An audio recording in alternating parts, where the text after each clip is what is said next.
Pada episode sebelumnya, Prabu Kian Santang berhasil mengalahkan harimau putih yang merupakan siluman peliharaan Nini Pelet. Lalu bagaimana kisah selanjutnya? Apakah Prabu Kian Santang berhasil bertemu dengan Nini Pelet? Ikuti kisahnya berikut ini. Sebelum kita lanjut, subscribe terlebih dahulu agar kamu tidak ketinggalan kisah selanjutnya. Sinar matahari pagi sudah menyingsing. Ini pertanda Prabu Kian Santang harus melakukan perjalanan kembali untuk berjumpa dengan Nini Pelet. Hiya, ha! Kuda putih Mahesa kembali dipacu Prabu Kian Santang untuk menuju puncak Gunung Cermai. Perjalanan ke puncak Gunung Cermai memakan waktu hampir 1 hari dan tibalah Prabu Kian Santang di rumah tua yang diyakini tempat Nini Pelet berada. "Hei anak muda, cari apa kau di sini?" Tiba-tiba ada suara lembut yang terdengar dari dalam rumah.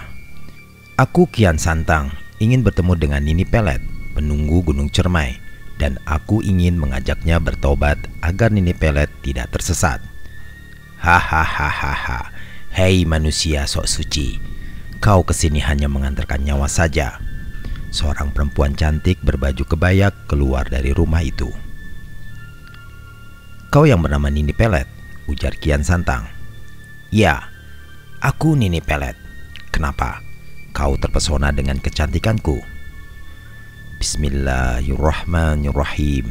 Prabu Kian Santang yakin ini hanya tipu daya setan saja. "Maaf Nini Pelet, hamba hanya manusia biasa dan ingin sekali mengajak Nini Pelet untuk meninggalkan dunia hitam ini." "Berdebah kau, kurang ajar. Yat. Nini Pelet langsung melakukan serangan ke arah Prabu Kian Santang dan pertempuran pun dimulai. Pukulan-pukulan dan permainan tongkat Nini Pelet sangat piawai, membuat Prabu Kian Santang sedikit kewalahan. Hiya, huh. Prabu Kian Santang tidak mau kalah. Ia mengeluarkan jurus elang hijau untuk mematahkan serangan tongkat Nini Pelet. Dan akhirnya sebuah pukulan telak masuk tepat di tubuh Nini Pelet, hingga ia terdorong 1 hingga 2 meter ke arah belakang. "Hei anak muda, boleh juga jurus-jurus silatmu." "Hahaha, tapi jangan senang dulu." Nini Pelet pun terbang ke atas dan seketika itu juga tubuhnya berputar-putar seperti gangsing hingga berubah menjadi wanita tua bongkok dengan wajah yang rusak.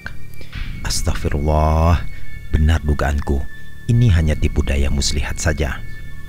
"Rasakan ini, ajian tongkat keramat." Ciat! Tongkat sakti itu mengeluarkan asap dan seketika kilat menyambar-nyambar ke arah Prabu Kian Santang. Prabu Kian Santang dengan sigap mengeluarkan ajian perisai sukma untuk membendung ajian tongkat keramat. Beberapa saat perisai sukma sang Prabu akhirnya pecah dan tidak mampu membendung ajian tongkat keramat milik Nini Pelet. "Hahaha, mampus kau berdebah.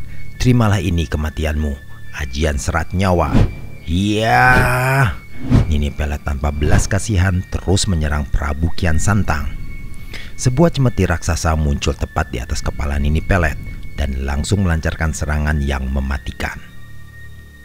Tubuh Kian Santang terlilit ajian serat nyawa milik Nini Pelet dan Prabu Kian Santang sulit melepaskan ikatan itu.